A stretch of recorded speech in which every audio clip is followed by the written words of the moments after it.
नमस्कार, मैं धारा सिंह और आप देख रहे हो मेरे YouTube चैनल गुरुकुल धरा। प्यारे विद्यार्थियों, आज मैं आपके लिए लाया हूं भाषा, लिपि, व्याकरण और बोली। बहुत ही इंपॉर्टेंट चैप्टर है बेटा, और खासकर एकेडमिक स्तर के बच्चों के लिए, और वैसे तो कॉम्पिटिशन्स में भी आता है। तो देखिए बेटा कि भाषा क्या है। भाषा जो है बेटा, विचार विनिमय के लिखित एवं मौखिक रूप को भाषा कहते हैं। ये 12th RBSc के अंतर्गत ऑब्जेक्टिव टाइप के जो क्वेश्चन होते हैं उसके अंतर्गत पूछे जाते हैं। ध्यान से सुनिएगा कि भाषा क्या है। भाषा विचार विनिमय के, विनिमय कैसे कहते हैं बेटा? विनिमय साहित्यिक शब्द है। विनिमय का मतलब होता है आदान प्रदान। भाषा विचार विनिमय के, विचार विनिमय के लिखित एवं मौखिक, भाषा विचार विनिमय के लिखित एवं मौखिक रूप को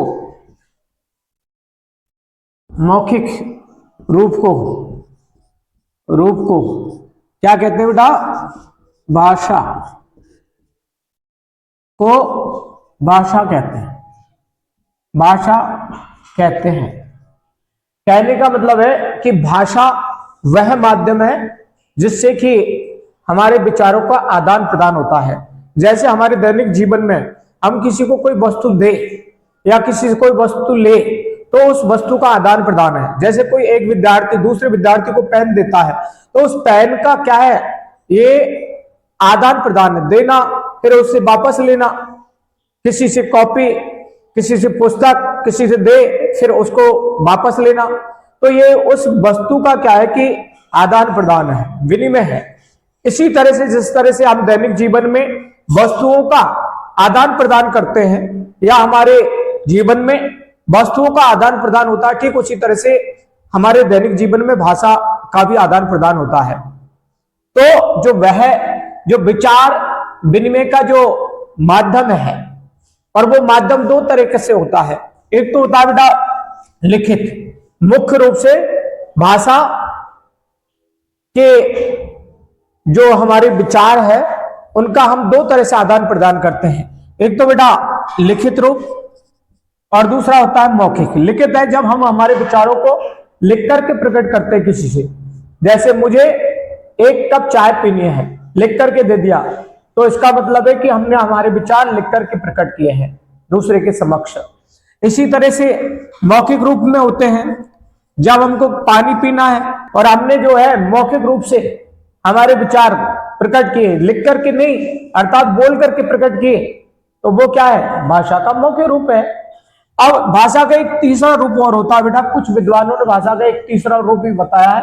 हालांकि ये दोनों रूप जो है मुख्य रूप से भाषा के दो ही रूप होते हैं मुख्य रूप से, एक तो होता है लिखित और दूसरा मौखिक। लेकिन कुछ विद्वानों ने भाषा का एक तीसरा रूप और बताया है, वो है बेटा सांकेतिक रूप। सांकेतिक का मतलब होता है बेटा संकेत के माध्यम से, जब हम हमारे विचार न तो लिख करके प्रकट करें और न बोल करके करें, अर्थात जब हमारे विचार हम संकेतों के माध्यम से प्रकट करते हैं तो वह सांकेतिक रूप कहलाता है। भाषा का वह कौन सा रूप कहलाता है? सांकेतिक। जैसे देखो, किसी को पानी पीना है तो उसने न तो बोल करके प्रकट किया अपने विचार कि मुझे पानी पीना है, ने लिख करके प्रकट किया, अर्थात उसने इशारा कर दिया, इस तरह से इशारा कर दिया, तो इसका मतलब है कि वो पानी पीना चाहता है। तो इसको कहेंगे भाषा का सांकेतिक रूप। किसी को बुलाना चाहते हैं तो उसको इस तरह से इशारा कर दिया, जाने का है तो जाओ, बोला नहीं है, सिर्फ इशारा कर दिया, तो वह क्या है कि भाषा का सांकेतिक रूप है। हालांकि ये गौण माना जाता है, नगण्य माना जाता है। भाषा के केवल दो ही रूप, प्रमुख रूप से दो ही रूप माने जाते हैं, लिखित और मौखिक। अब देखिए, ये तो हो गया भाषा के विषय में। अब मैं आपको बताऊं, बहुत ही इंपोर्टेंट है, वो है बोली। बोली क्या है बेटा? बोली भाषा का सीमित रूप है। ये क्या है कि सीमित रूप है और क्षेत्रीय रूप है। भाषा का तो ब्रॉड रूप है, बड़ा रूप है, एक बहुत बड़े क्षेत्र में बोले जाने वाली वो है, वो तो भाषा कहलाती है। लेकिन क्या है कि बोली सीमित क्षेत्र में, यानी कुछ क्षेत्रों में बोली जाती है। तो अतः हम कह सकते हैं भाषा का सीमित तथा अविकसित तथा बोलचाल वाला जो रूप है वो बोली कहलाएगी। क्या कहलाएगी? भाषा। भाषा का क्या? भाषा का सीमित, भाषा का सीमित और असीमित, भाषा का सीमित, इसके अलावा क्या है? अविकसित, अविकसित, अविकसित तथा बोलचाल वाला, तथा बोलचाल वाला रूप, बोलचाल वाला रूप क्या कहलाता है? बोली कहलाता है। बोली कहलाता है। ये हुआ। अब बेटा इसके बाद जो कई बोलियां होती है, हिंदी की बहुत सारी बोलियां है। तो तीसरा इसमें जो राजस्थान माध्यमिक शिक्षा बोर्ड के एग्जाम 12th में जो सिलेबस में है, तो भाषा है, बोली है, दोनों मैंने बता दिया। तीसरा जो है इसमें बेटा वो है लिपि। लिपि ये भी इंपॉर्टेंट है। लिपि से संबंधित क्वेश्चन पूछा जाता है। जब भाषा के मौखिक रूप को लिखित रूप के लिए लेखन चिन्हों का उपयोग किया जाता है तो उसे लिपि कहते हैं। आगे बेटा जो पूछा जाएगा बेटा व्याकरण। व्याकरण किसे कहते हैं? यह भी इंपॉर्टेंट है। भाषा पूछा जाएगा, बोली पूछा जाएगा, लिपि पूछा जाएगा, ये तीनों हो गया। अब बेटा आते हम व्याकरण पर कि व्याकरण किसे कहते हैं? भाषा को शुद्ध रूप से लिखने पे बोलने के लिए जिस शास्त्र का प्रयोग किया जाता है उसे व्याकरण कहते हैं। कहने का तात्पर्य है कि भाषा को शुद्ध लिखने के लिए और बोलने के लिए जिस शास्त्र का प्रयोग करते हैं उसे व्याकरण कहते हैं। ओके बेटा, तो ये हो गया भाषा, बोली और लिपि, व्याकरण। और एक क्वेश्चन आया बेटा 2024 में राजस्थान बोर्ड में कि व्याकरण जो है, व्याकरण के वर्ग, व्याकरण के वर्ग कितने हैं? बहुत ही इंपॉर्टेंट क्वेश्चन है बेटा, 2024 में आया था। व्याकरण के कितने वर्ग है? तो व्याकरण के 4 वर्ग है मुख्य रूप से। क्या है? एक है वर्ण विचार, वर्ण विचार।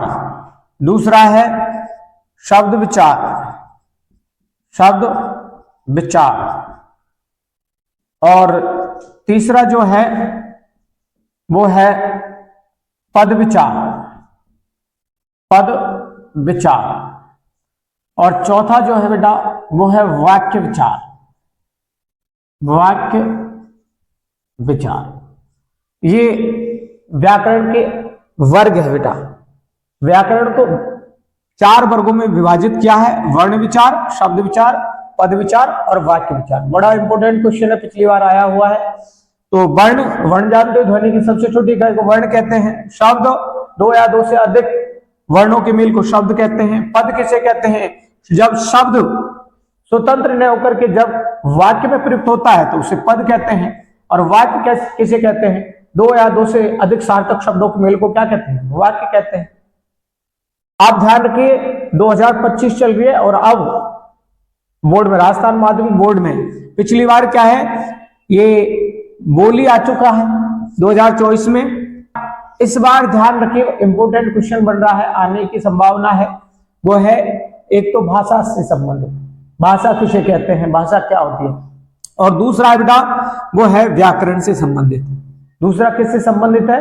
व्याकरण से संबंधित। ये 2 क्वेश्चन जो है आने की संभावना है, तो ध्यान दीजिएगा। आज का टॉपिक यही समाप्त करते हैं। धन्यवाद।